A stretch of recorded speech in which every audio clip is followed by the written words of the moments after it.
Welcome back to Film Room with Coach Kevin O'Connell. And Coach, congratulations on the big win. Personally, what impressed me was it's a long trip, but the guys treated it like a business trip. I was very impressed. Yeah, I thought they did a great job just understanding the intent of the trip, obviously, was to go win a football game. The circumstances were unique, to say the least, and we spent a lot of time really planning every minute, every moment those guys would have leading into that football game, so they would feel their absolute best. But it took the buy-in of the players and understanding that everything we did was for a purpose, but they had to then take the reins and kind of be at their best when we need them to be. And it's a tough football team to play in any stadium, but doing it on a different continent, I just give our players a ton of credit and really excited we got that win. Well, the eye in the sky never lies. Yeah. So let's take a look at the film and show us what we did right. Definitely wanted to take a look at what ended up being, up until this moment, we go 15 plus plays on that opening drive, real momentum to start the game, and we wanted to start fast. We wanted to offensively,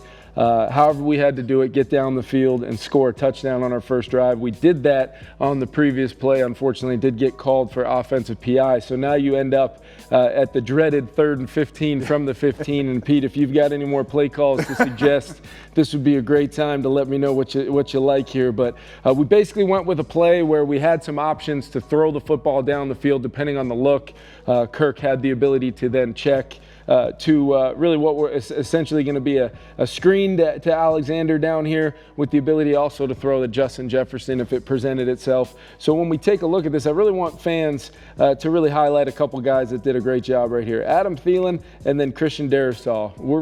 We use a term that tells these guys, hey, you two guys right here really will make or break this play. And then Alexander, understanding that his job really to sell a quick couple steps and then come back and catch this football while he ends up getting underneath essentially what amounts to Adam and CD getting out there, and then he's going to essentially be one-on-one with that player right there. So we're going to basically take our chances with Alexander or a guy like Dalvin Cook with the ball in their hands. And when we watch this, obviously you see Adam covering up that corner, and then here comes CD out there to take care of that block. And then the bonus is the fact that we end up getting a third player out, obviously in Ezra Cleveland, to just get a little piece. And if we replay that one more time, you'll see Ezra Cleveland's really does a great job setting right there. Garrett Bradbury screaming down the line to get a piece, and then ultimately when you can get a walk-in on 3rd and 15 from the 15, it's not about me as the play caller, it's about these guys executing essentially what's a safe play,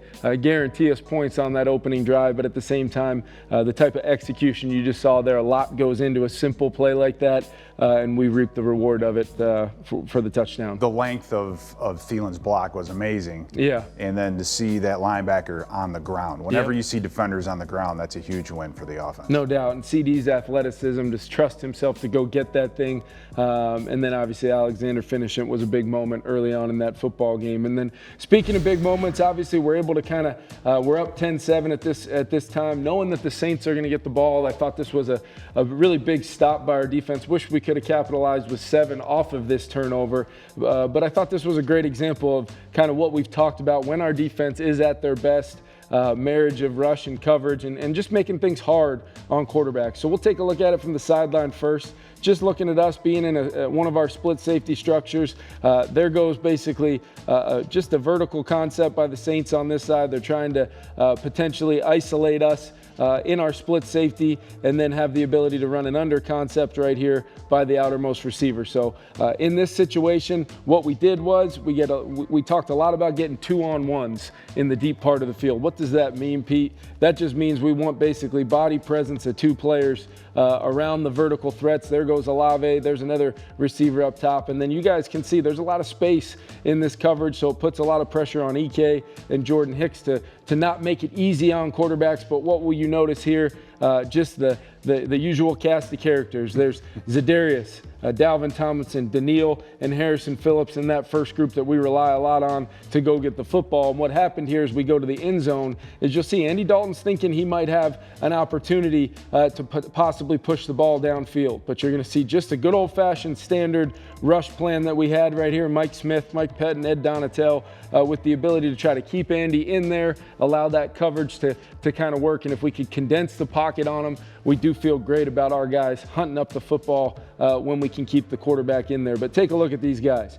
Obviously 97 and 94, the slide ends up going that way. So you're gonna have these three linemen essentially working to Zadarius and Harrison Phillips. And that gives us two single blocks here on the backside and really allows Daniil and Dalvin Tomlinson then to isolate on their matchups. And really DT's job, 94, is just to try to get push and just keep on making them uncomfortable. We want this guard back into Andy's face right there, and then you'll see Daniil with a good late inside move right here, and Zadarius coming all the way around right here to join the party as Dalvin steps up. All we're trying to do is marry that rush and coverage, get the quarterback off the spot, and then arrive violently within the rules right there. Ball comes out, and there's Mr. Opportunity right there, Harrison Phillips jumping on it, and then who knows what the celebration was at this point. Everybody's got their own spin on it, but what I like about it, Pete, is it's Vikings celebrating with Vikings, and then look at Harrison, coming in.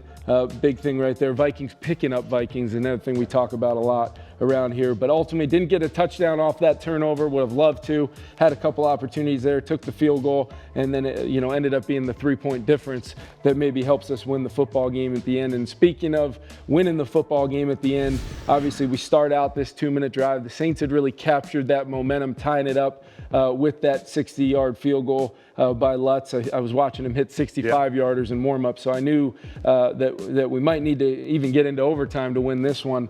But here's what we obviously talked at length about, and obviously what I want to say here is just Kirk Cousins' ability. What do you see right here? Is it a split safety look? Is it not? But we've talked a lot within our building of let's make these guys play post-snap double coverage on Justin Jefferson. And what ends up happening is this safety is going to end up playing what we call a robber technique right here. And this safety is going to go back to the post. And when that happens, yes, that indeed ends up being a true one-on-one matchup right here. And all we're essentially calling right here is a chance to get JJ and Adam Thielen on essential kind of quick game go balls right here, and then have the chance to check the ball down underneath. But when you watch this, just watch Justin Jefferson's ability, just the explosiveness to run by Lattimore, and then Pete, that ball is right on the money. I mean, that's a 40-plus yard throw where if I was standing right next to you, I don't know if I could flip you this iPad any better than that throw was. Let's take one more look at it. Just looking at the detail of Justin and his ability now to have a plan. We've talked a lot about it. Hey, Justin, they're going to be physical with you at the line. There might be a safety over the top.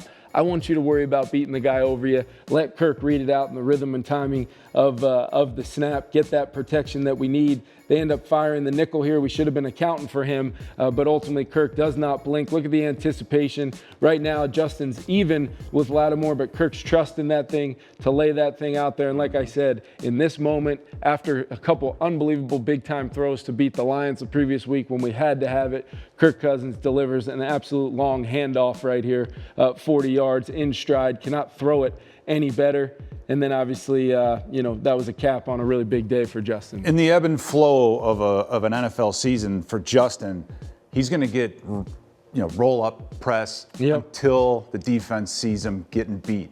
That is going to that's going to really help him with him learning how to defeat press coverage. Yeah, and just understanding there cannot be a missed opportunity. You might get 5 to 7 real chances in the game to do that right there, depending on, if I can get out of his way with some bad play calls and just call the good ones, Pete, we'll be in a good shape to go down the field. And then Kirk delivering the ball, trusting the fact that he can see coverage post-snap, and then within the rhythm and timing of what we're looking for, deliver an absolute dime right there, game-winning play. Well, thank you, Coach. And I know that the Vikings are going to be excited to be playing in front of their home crowd again. Yes. Against one of their division rivals, the Chicago Bears. See you Sunday.